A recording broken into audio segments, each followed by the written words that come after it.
In this video, I'll show you how Jotform's fillable PDFs work seamlessly across all devices so that your forms are easy to use anywhere.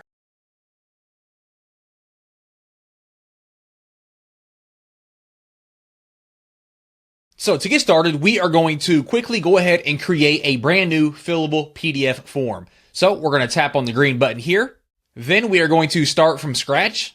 And once we get inside of the PDF editor here, we can go ahead and customize this with the fields that we want. So I'll go ahead and do that real quick. Okay, and once we have our form put together, we can go ahead and preview the PDF just to ensure everything looks good. And once that does, we're going to go back here. And now we're going to go inside of the Publish tab here. Then on the left-hand side, we are going to click on Quick Share. And we are going to copy this link.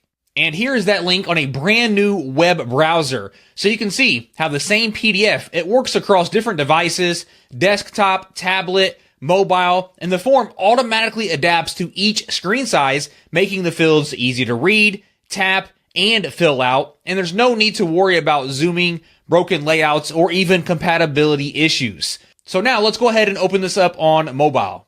And here's that exact form on a mobile device. So the responsive design that you are seeing here ensures that the users can complete your forms wherever they are, at a desk or even on the go, and you can confidently share your PDFs knowing they'll work smoothly on Windows, macOS, iOS, and even Android. And that's it. One PDF, every device, no extra setup required. Thanks for watching, and explore more Jotform PDF Editor features, and we'll see you in the next video.